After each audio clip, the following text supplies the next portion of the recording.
सबको यह तो पता है कि युग 4 होते हैं, सतयुग, द्वापर युग, त्रेता युग और कलयुग।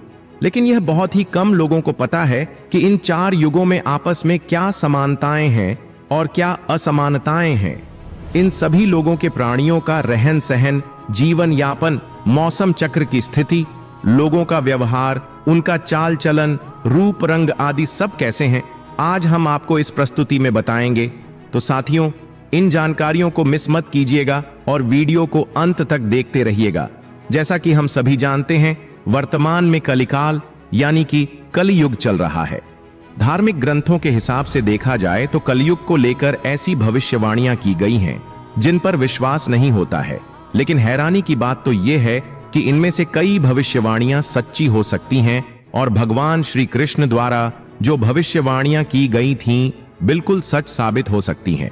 पृथ्वी का अंत कब और कैसे होगा, इसको लेकर भगवान श्री कृष्ण ने कुछ भविष्यवाणियां की थीं जिनके बारे में आज हम आपको बताएंगे। तो आराम से बैठकर नॉलेज भरा यह वीडियो देखते रहिए, लेकिन चैनल को अभी से सब्सक्राइब कर दीजिए, क्योंकि बाद में हो सकता है कि आप ज्ञान गंगा में गोते लगाते हुए खो न जाएं। तो सुनिए साथियों, सबसे पहले हम आपको सतयुग के बारे में बताएंगे।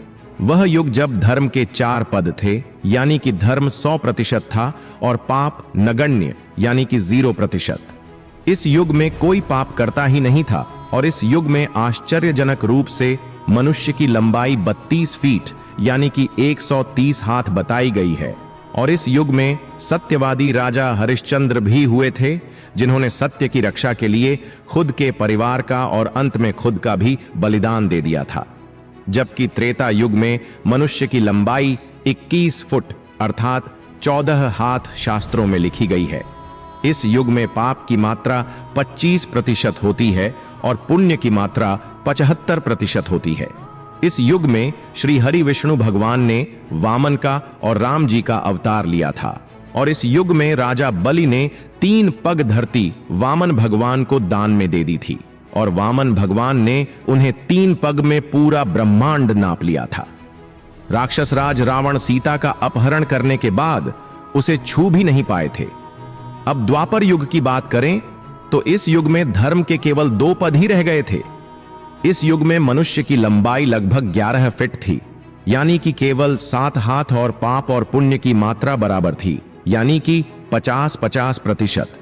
इस युग में आदि मनुष्य पापी थे और आधे मनुष्य पुण्यात्मा थे। इस युग में महाभारत का धर्म युद्ध हुआ था, जिसमें भगवान श्री कृष्ण ने धर्म की रक्षा के लिए पांडवों का साथ दिया था। अब वर्तमान काल यानी कि कलयुग की बात करें तो इस युग में धर्म का केवल 1 ही पद रह गया है और इस युग में मनुष्य की औसत लंबाई लगभग 5.5 फुट है, अर्थात केवल 3.5 हाथ। इस युग में धर्म का सिर्फ 1/4 पर ही रह जाता है, अर्थात इस युग में पाप की मात्रा 75% होती है, जबकि पुण्य की मात्रा होती है केवल 25% है। ये कलयुग के बारे में श्री कृष्ण कहते हैं कि कलयुग में ये होगा जिसमें स्त्रियों को केवल अपने केशों पर ही रूपमती होने का गर्व होगा। कलयुग में स्त्रियां गरीब पति को त्याग देंगी और अमीरों के पास चली जाएंगी। उस समय केवल धन पुरुष ही स्त्रियों का स्वामी होगा। पुरुषों के रूप, रंग या चरित्र का कोई महत्व नहीं रह जाएगा। कलयुग में थोड़े से धन से ही मनुष्य में घमंड की भावना आ जाएगी। उस समय लोग आपकी धन, प्रभुता और लोकप्रियता के कारण ही आपसे संबंध रखेंगे। सारा धन घर बनाने में ही समाप्त हो जाएगा, जिससे दान पुण्य के काम नहीं हो सकेंगे और सारी बुद्धि केवल और केवल धन कमाने में ही लगी रहेगी। कलयुग में स्त्रियां अपनी इच्छा के अनुसार भोग विलास का अनुसरण करेंगी और ऐसे लोगों का राज्य होगा जो दोनों ओर से शोषण करेंगे, बोलेंगे कुछ और करेंगे कुछ, मन में कुछ और कर्म में कुछ। ऐसे ही लोगों का राज होगा। अपनी छोटी बुद्धि को ही शाश्वत समझकर कुछ मूर्ख लोग ईश्वर की ओर धर्म ग्रंथों की प्रामाणिकता मांगने का दुस्साहस करेंगे। उनके पाप जोर मारेंगे और वे वेदों को छोड़कर संस्कार शून्य हो जाएंगे। तब पूरी पृथ्वी पर केवल और केवल मलेच्छों का ही राज होगा। सबके सब राजा आचार विचार में मलेच्छी होंगे। यह सब एक ही समय में विभिन्न प्रांतों पर राज्य करेंगे, लूट खसोट कर अपनी प्रजा का खून चूस लेंगे। जब ऐसा शासन होगा तो देश की प्रजा में भी ऐसा ही स्वभाव व आचरण हो जाएगा। आपस में वे लोग भी एक दूसरे को उत्पीड़ित करते रहेंगे और अंत में सब के सब नष्ट हो जाएंगे। महर्षि व्यास जी के अनुसार कलयुग में किसी के मन में दया भावना, शर्म भावना व शांति की भावना की प्रवृत्ति नहीं होगी। अन्याय से धन पैदा करने में ही सबकी रुचि होगी। कलयुग की प्रजा बाढ़ और सूखे से हर समय व्याकुल रहेगी। सबके नेत्र हमेशा आकाश की ओर लगे रहेंगे। वर्षा न होने की वजह से मनुष्य तपस्वी लोगों की तरह केवल पत्ते खाकर जी पाएगा, और ऐसा भी कई समय तक नहीं हो पाएगा, क्योंकि कुछ समय के पश्चात वर्षा न होने के कारण वृक्ष भी खत्म होते जाएंगे। नाश का ऐसा तांडव बचेगा कि लोग स्वयं का आत्मदाह करने की कोशिश करेंगे।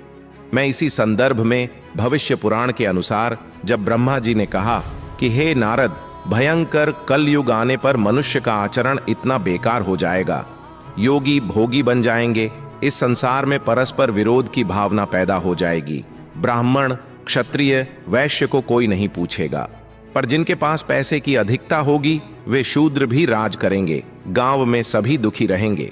अपने धर्म को छोड़कर लोग दूसरे धर्म का आश्रय लेंगे। देवताओं का भी देवत्व नष्ट हो जाएगा और उनका आशीर्वाद भी किसी को फलीभूत नहीं करेगा। मनुष्य की बुद्धि को केवल मारकाट, लड़ाई झगड़ा, गाली गलौज अच्छा लगेगा। इस कलयुग में विभाग को धर्म नहीं माना जाएगा। शिष्य गुरु के भी गुरु बनकर उन्हें अपने अधीन रखेंगे। पुत्र भी अपने पिता धर्म का पालन नहीं करेगा। कोई किसी भी कुल में पैदा क्यों ना हो, लेकिन जो बलवान होगा कलयुग में वही सबका स्वामी होगा। महर्षि व्यास के अनुसार इस काल में अधर्म इतना भयंकर होगा कि 10-11 वर्ष की लड़कियां 13 वर्ष के लड़कों के साथ संभोग करके संतान उत्पन्न करने लगेगी। घोर कलयुग आने पर मनुष्य की औसत आयु केवल 20 वर्ष तक ही सीमित रह जाएगी। मैं ब्रह्म वैवर्त पुराण के अनुसार उस घोर कलयुग में मनुष्य की अधिकतम आयु केवल 3 वर्ष होगी और औसत आयु केवल 20 वर्ष होगी। 16 वर्ष की उम्र तक लोग वृद्ध कर जाएंगे और 20 वर्ष तक मृत्यु को प्राप्त हो जाएंगे। उस समय शरीर घटकर बौना हो जाएगा।